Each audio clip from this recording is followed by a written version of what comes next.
Hello viewers, আসসালামু আলাইকুম। কেমন আছেন সবাই? আশা করি সবাই ভালো আছেন। আজকে এমন একটা টিপস নিয়ে আসছি, সেটা অনেকেই হয়তো মনে করবো যে সিম্পল, বাট অনেকেই জানেই না। ঠিক আছে, না জানিয়ে বলবো যে সিম্পল। আমি শিওর বেশিরভাগ মানুষ এটা জানেই না। সেক্ষেত্রে যারা না জানেন তারা অবশ্যই আমার এই ভিডিওটা সম্পূর্ণই দেখুন এবং সুন্দর একটা জিনিস এখান থেকে শিখে নিতে পারবেন। এই টিপসটা হয়তো সবাই এইভাবে বর্ণনা করবে না, তো ধৈর্য সহকারে ভিডিওটা দেখুন। আর অবশ্যই আমার এই চ্যানেলটা ফরহাদ হাসান আরকো এই নামে চ্যানেলটা অবশ্যই সাবস্ক্রাইব করে রাখুন এবং ভিডিওটা সবার দেখার পরে যদি ভালো লেগে থাকে তারপরে লাইকস এবং কমেন্টস করুন। তো দেরি না করে ভিডিওটা আমি এখনই শুরু করছি। তো লেটস গো। শুরুতেই আপনার প্রথমে যে জিনিসটা নিয়ে আলোচনা করব সেটা হলো কাঙ্ক্ষিত ফোনের সেই ক্যালেন্ডার। সেক্ষেত্রে ফোনের এই ক্যালেন্ডার সবার ফোনে আছে, বাট এই ক্যালেন্ডারের অনেক কিছু ফিচার্স আছে যেগুলো আমরা জানি না। আমরা নর্মালি কী করি, ক্যালেন্ডারে আসার পরে ক্লিক করার পরে জাস্ট আজকে দেখি যে আজকে কয় তারিখ, কী বার, জাস্ট এইটুকুই হয়তো দেখি। বাট এই ক্যালেন্ডার দ্বারা অনেক কিছু করা সম্ভব, যেগুলো আপনি জানলে নিশ্চিত অবাক হবেন, যেগুলো হয়তো অনেকেই জানেই না। তো এই ক্যালেন্ডার আসার জন্য আমরা প্রথমেই হয়তো বাই ডিফল্ট কারো ফোনে সরাসরি প্রথমেই এরকমভাবেই দেখাই ক্যালেন্ডার। এখানে ইভেন অন্যভাবে আসা যায়, সেটাকে সিটিংয়ে আসবেন। আসার পরে আপনি প্রথমেই এখান থেকে আসার পরে আপনার দেখবেন অ্যাপস অ্যান্ড ম্যানেজার আপনাদের ফোনে লেখা আছে। আমার এখানে লেখা আছে অ্যাপ্লিকেশন অ্যান্ড পারমিশন। এখানে আসলাম, নিচে আসার পরে সিস্টেম অ্যাপ সিটিং থেকে আমার এখানে দ্বিতীয়টাই দেখাচ্ছে ক্যালেন্ডার। তো এইভাবে ক্যালেন্ডার আসা যায়। তো আমি দুইভাবেই দেখাচ্ছি, এইভাবে ক্যালেন্ডার আসা যায়। এখন প্রথম হলো যে ক্যালেন্ডারে আসার পরে এখানে ইম্পর্টেন্ট যেটা, আমি আসলে এই জিনিসগুলো নিয়ে যে আলোচনা করি এই জন্যই, কথাগুলো না শুনলে না জানলে হয়তো বা অনেকেই ভাবে যে কথা হয়তো লং টাইমের ভিডিও হয়, অনেকেই জানে যে লং টাইম ভিডিওগুলো অনেকে দেখতে চায় না। আসলে শর্ট টাইমে কোনো কিছু শেখা যায় না। সেক্ষেত্রে ভিডিওগুলো লং হলেও এখানে অনেক মজার কিছু টিপস থাকে যেগুলো আমরা অনেকেই জানিই না। সিম্পল হিসেবে ক্যালেন্ডার যেভাবে ইউজ করি এইভাবে না, আসলে এখানে অনেক কিছু আছে। দেখেন শুধু ভিডিওটা। তো যাই হোক, কথা না বাড়ায় আমি এখন কাজে আসতেছি। সেটা হলো ক্যালেন্ডারে আমি প্রথম যে সেটিংটা দেখাবো সেটা হলো এই যে এখানে default reminder time. Default reminder time লেখাটা দেখতে পাচ্ছি আমরা সবাই। সেক্ষেত্রে আমি আবার একটু দেখাচ্ছি, এই যে এটা ডিফল্ট রিমাইন্ডিং টাইম। এই টাইমটাতে আপনারা প্রেস করবেন। এই টাইমটাতে প্রেস করার পরে এখানে দেখেন, ফর এক্সাম্পল আমি এখানে প্রথমে যেটা দেখাবো বার্থডেটা দেখাবো। সে বার্থডেটাতে যদি আপনারা আসেন, এখানে এই বার্থডের আপনি কি কারো বার্থডে টোটালি মনে রাখতে পারবেন সব সময়? পসিবল, ঠিক আছে। এখন আপনি চাচ্ছেন যে আপনার ইম্পর্টেন্স হয়তো বা ফ্রেন্ড সার্কুলার কিংবা আপনার পার্সোনাল কেউ, সেক্ষেত্রে বার্থডে, শুধু বার্থডে নয় অনেক কিছু নিয়ে আলোচনা করব। এই বার্থডে রিমাইন্ডার যদি আপনার মনে করেন অ্যালার্টটা দিয়ে রাখেন 1 মাস আগে কিংবা 2 সপ্তাহ আগে, 1 সপ্তাহ আগে কিংবা 2-3 দিন আগে বা আরও কয়েক ঘন্টা আগে, ঠিক আছে। এই জিনিসটা কি মনে রাখা সম্ভব? আপনি এটা অনেক আগে থেকে সেট করে রাখতে পারবেন। আপনি চাইলে 1 বছর আগে সেট করে রাখতে পারবেন, ঠিক আছে। এই যে একটা ইম্পর্টেন্ট জিনিস, এই জায়গায় আমরা অনেকে মনে রাখতে পারি না। সেক্ষেত্রে এটা কীভাবে সেট করবেন? বার্থডেতে আসবেন, আসার পরে দেখা যাচ্ছে যে এখানে আমি হয়তো 2 ডেজ সেট করা আছে, বার্থডের এখানে আপনি 3 ডেজ, এইভাবে 3 ডেজ কিংবা 1 উইক রিমাইন্ডার দিয়ে রাখতেছেন 1 সপ্তাহ আগে।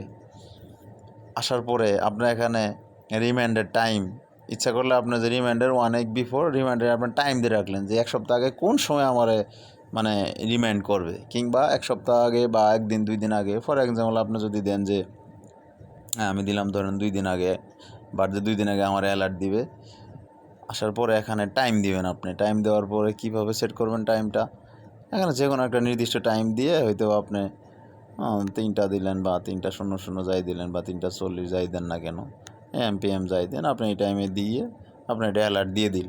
হ্যাঁ, হয়তো আপনি কারো কোনো ফ্রেন্ডের বার্থডে উইশ করবেন একটা নির্দিষ্ট টাইম বা 12টার সময় উইশ করলেন, রাত 12টায়।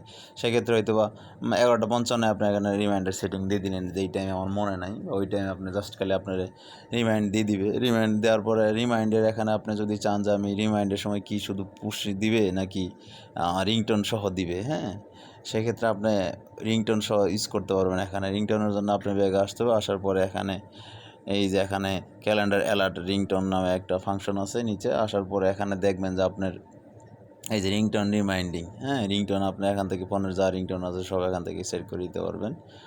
রিমাইন্ডার মিউট করলে মিউট করে রাখতে পারবেন। আর যদি আপনি এখান থেকে মানে নোটিফিকেশন মিউট করেন অথবা নোটিফিকেশন কোনো কিছু দিয়ে রাখেন, নোটিফিকেশন চালু করে দিতে পারবেন। সেক্ষেত্রে এখানে শুধুমাত্র গেল একটা মাত্র শুধু বার্থডেটা, আমি শুধু এটা বার্থডে বলে ইউজ করে গেলাম। তো বার্থডে বলে ইউজ করা বলতে এখানে ডিফল্ট রিমাইন্ডিংয়ে আরও অনেক কিছু আছে। এই যে এখানে ইভেন্ট নামে একটা ফাংশন আছে, এখানে ইভেন্ট নামে ফাংশনটা দেখেন, কোনো একটা ইভেন্ট বা প্রোগ্রামের আগে আপনি 5 মিনিট আগে রিমাইন্ড দিয়ে রাখলেন যে 5 মিনিট আগে আমার এই প্রোগ্রামের জন্য আমার এই জিনিসটা, এই টপিক্সটা একটু দেখে যাইতে হবে বা এই জিনিসটা আমার একটু মনে রাখতে হবে। যে আপনি কোনো একটা প্রোগ্রামে যাবেন বা কোনো একটা ইভেন্টে যাবেন বা ইম্পর্টেন্ট কোনো একটা মানে মোটিভেশনাল স্পিক দিবেন বা এরকম কোনো কিছু, সেক্ষেত্রে আপনি চাচ্ছেন যে 10 থেকে 15 মিনিট আগে বা 5 মিনিট আগে ঢোকার আগে যেন আমার ওই স্ক্রিনশটটা ফোনে রাখছি কিংবা একটা ইম্পর্টেন্ট ডকুমেন্টস রাখছি, ওই 5টা মিনিট বা 2টা মিনিট আমার ওটা দেখে যাইতে হবে আমি মোটিভেশনাল স্পিক দেওয়ার আগে বা কোনো একটা ইম্পর্টেন্ট মিটিংয়ে। হ্যাঁ, সেক্ষেত্রে আপনি 5 বা 15 মিনিট আগে এই রিমাইন্ডার সেট করে দিলেন, আপনার ওখানে মানে নোটিফিকেশন সেট করে দিলেন যে এই নোটিফিকেশন, অথবা আপনার মনের মতো একটা রিংটোন সেট করলেন, আমি যেটা দেখাইলাম। ভিডিওটা লং হোক বাট আপনার দেখতে থাকেন, দেখেন এখানে অনেক কিছু জানতে পারবেন যে আসলে একটা ক্যালেন্ডারে কত কিছু দিয়ে রাখছে বাট আমরা জানি না, জাস্ট খালি ডেট এবং কোনটা ইভেন্ট এটা দেখে চলে যাচ্ছি। বাট এখানে অনেক সেটিং আছে যেগুলো আপনি মনের মতো করে ইউজ করতে পারবেন। তো ইম্পর্ট্যান্ট টাইম যে মিটিংয়ের আগে বা একটা ইভেন্টসের আগে 5 মিনিট আগে যে আপনার ওই জিনিসটা দেখতে হবে মনে রাখার জন্য, হ্যাঁ, বা একটা ভাইবার আগে আপনি চাচ্ছেন যে ভাইবার আগে আমি এই জিনিসটা ওই ফোল্ডারে রাখছি, বা এই জিনিসটা আমার 5 মিনিট আগে 10 মিনিট আগে এই জিনিসটা দেখতে হবে, বাট আপনি ওখানে রিংটোনের ওখানে নাম লিখে দেখতে দিতে পারবেন যে এই জিনিসটা আমার দেখতে হবে 5 মিনিট আগে 10 মিনিট আগে। দেখেন ইম্পর্টেন্ট।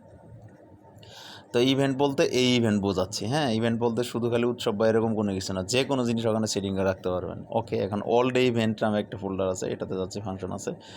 এখন অল ডে ইভেন্টটা আপনি কি একদিন আগে বা 2 দিন আগে 3 দিন আগে বা 1 সপ্তাহ আগে কোনো একটা রিমাইন্ডার এখানে টাইম শিডিউল দিয়ে রাখতে পারবেন, ঠিক আছে, 1 ডে বা 2 ডে এরকমভাবে টাইম শিডিউল দিতে পারবেন। এখন আসেন বাড়তে তো দেখাচ্ছি অ্যানিভার্সারি। এখন অ্যানিভার্সারিকে আপনি এভাবে মনে করেন ইম্পর্টেন্ট টাইম, আপনার মনে করেন যারা মানে অ্যানিভার্সারি একেবারেই মানে টু দ্য পয়েন্টে তাদেরকে অবজার্ভ করতে হবে, সেক্ষেত্রে দেখা যাচ্ছে যে হাজব্যান্ড ওয়াইফের মধ্যে হয়তো ঝগড়া বাঁধে যাচ্ছে, তারা হয়তো মনে রাখতে পারতেছে না, হ্যাঁ, কোনো একটা ডিপ্রেশন বা কোনো একটা ইয়েতে রিজনে মনে রাখতে পারছেন না। বাই ডিফল্ট এটা আপনি যদি এইভাবে করে রাখেন 1 সপ্তাহ বা 2 দিন বা 3 দিন আগে আপনার হয়তো বা অ্যানিভার্সারি প্রিপারেশন নেওয়ার জন্য এখানে ইভেন আপনার মানে একজন আরেকজনকে অ্যানিভার্সারি উইশ করার জন্য আপনার এখানে 10 মিনিট বা 20 মিনিট বা 1 ঘন্টা বা আধা ঘন্টা 30 মিনিট যাই হোক না কেন রিমাইন্ড করে রাখলেন। রিমাইন্ড করার পরে ওখানে আপনি মনে করলেন এই টাইমে আমার মানে আপনার পার্সোনাল কাউকে উইশ করতে হবে অ্যানিভার্সারি, সেক্ষেত্রে আপনি 5-10 মিনিট আগে প্রিপারেশন নিলেন যে আমার এই জিনিসগুলো অ্যারেঞ্জ করতে হবে, বা 20 মিনিট আগে হয়তো মনে নাই এই জিনিসগুলোর জন্য আপনি অ্যানিভার্সারি এখানে রিমাইন্ড করে রাখলেন। আসলে ভিডিওগুলো ইম্পর্টেন্ট হয়, লং কথা বললেও অনেক সময় দেখা যাচ্ছে ইম্পর্টেন্ট কথাও এখানে চলে আসে।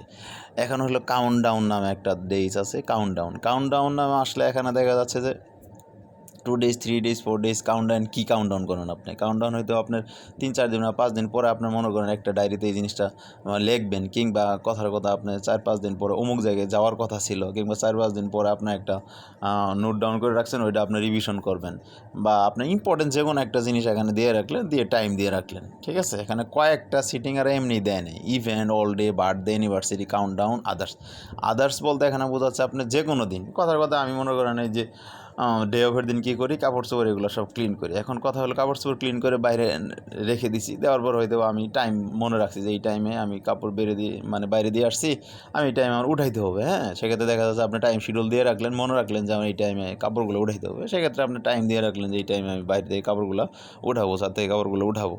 দেখেন এই জিনিসগুলো আসলে কথাগুলো বেশি বললেও আমি দ্রুতভাবে কথা বলতেছি, এই জন্য ভিডিওটা লং হোক। সিটিংগুলো অনেক, একটা ক্যালেন্ডারের সিটিং একটা ভিডিওতে আমি শেষ করে দিব। অনেকে এই ক্যালেন্ডারের সিটিংয়ে 10 থেকে 5টা বা 3টা ভিডিও বানাইছে, সেক্ষেত্রে অনেকে জানে না যে ক্যালেন্ডার সম্পর্কে কী আছে। এখানে মাত্র আমি এই কয়েকটা 2টা সিটিং নিয়ে কথা বললাম, ঠিক আছে।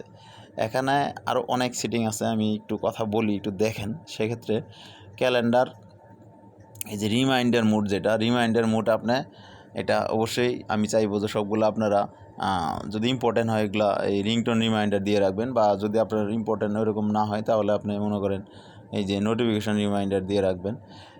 এখন প্রশ্ন হইল আরেকটা, আপনার ক্যালেন্ডারে ইনফরমেশন সবগুলো রাইট দরকার, কোনোভাবে যেন ভুল কোনো কিছু না হয়। অনেক সময় দেখা যায় ভুল হয়, কেন ভুল হয়? আপনার ফোনটা সাধারণত এই যে দেখেন এখানে কারেন্ট আপডেট লেখা আছে, চেক ফর আপডেট, এখানে আমি ক্লিক করার পরে কী দেখাচ্ছে? এখানে already using the latest version. তার মানে লেটেস্ট ভার্সন অনেক থাকে না, তারা কি করবেন? অবশ্যই লেটেস্ট ভার্সন করে নেবেন, তা না হলে আরেকটা জিনিস করে নিতে পারবেন। সেক্ষেত্রে এখানে টাইম জোন নামে একটা অপশন আছে, দেখেন টাইম জোন অ্যান্ড ওভারভিউ, এখানে একটা অপশন আছে time view and over zone. এই যে টাইম জোন ওভারভিউড এই অপশন আসবেন, আসার পরে ক্রস করবেন, এখানে বাই ডিফল্ট অফ থাকে, এটা অবশ্যই আপনার অন করে নেবেন, কারণ টাইম জোনটা অন না থাকলে আপনার এক্স্যাক্টলি যে শিডিউল বা ইভেন্টসগুলো সঠিকভাবে পাবেন না। ইম্পর্টেন্স ইভেন্টস থাকে যেগুলো ইম্পর্টেন্ট ডে থাকে, সেক্ষেত্রে এখানে ক্লিক করুন। ক্লিক করার পরে এখানে বাংলাদেশ মানে ঢাকা বাংলাদেশ এভাবে বের করে নেবেন, অথবা যদি এভাবে বের করতে কষ্ট হয় উপরে সার্চ বারে ঢাকা বাংলাদেশ লিখবেন, ডিএসকে ঢাকা বাংলাদেশে চলে আসছে, ঢাকা বাংলাদেশ এসে সেরে এখানে বাই ডিফল্ট এটা অন করে দিলেন, আপনার ইভেন্টসগুলো সঠিকভাবে এখানে চলে আসবে। দেখেন এই জিনিসটা টাইম জোনটা বাই ডিফল্ট কিন্তু অফ থাকে, এই জিনিসটা অনেক ফোনে এটা অফ থাকে, এটা অবশ্যই অন করে নেবেন, তাহলে আপনি এক্স্যাক্টলি টাইম এন্ড শিডিউল বা রিমাইন্ডার সঠিকভাবে পাবেন।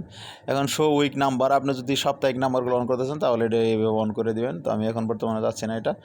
সেক্ষেত্রে অ্যালার্ট ক্যালেন্ডার, এটা অবশ্যই আপনারা অ্যালার্ট ক্যালেন্ডার যদি চান যে আপনি অন্য অন্য ক্যালেন্ডার ইউজ করবেন, এখানে আরও অনেক সেটিং অ্যাড করা যায়, আমি মানে নান করে দিই এই জন্য। বাংলাদেশ যেটা বাংলা ইসলামিক ক্যালেন্ডার বা থাই যেটা এটা, তারপরে চাইনিজ ক্যালেন্ডার যেটা ইউজ করতে পারবেন।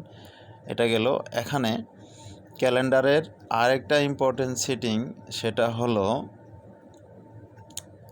First day of the week, ঠিক আছে? এটাতে আসবেন, আসার পরে এখন আপনার ক্যালেন্ডার এরিয়া ইউজ করবেন কীভাবে, এটাকে লেখা আছে এখানে area default first day of the week, সপ্তাহের কোন দিনে আপনি এটা মানে অ্যালার্টটা চাচ্ছেন, হ্যাঁ এরিয়াভাবে, হয়তো সোমবারে বা রোববারে বা আপনি যে কোনো একটা বার এখানে সিলেক্ট করে দিবেন। হ্যাঁ, সিলেক্ট করে দেওয়ার পরে এখানে আপনার সপ্তাহে এই এরিয়া ডিফল্টে ওই জিনিসগুলো আপনার সবগুলো শিডিউল অনুযায়ী পাবেন। তো এই সিটিংগুলো অবশ্যই ইম্পর্টেন্টভাবে আপনারা দেখে নেবেন, সেট করবেন। আসলে ভিডিওটা মনে হচ্ছে যে অনেক লম্বা হয়ে গেছে, 12 মিনিট ক্রস করে গেছে। আসলে ক্যালেন্ডারের ভিডিও 12 মিনিট কেউ দেখবে কিনা আমি জানি না, বাট যারা এটা ক্লিক করবে বা দেখবে তাদের উপকারার্থে আসবে।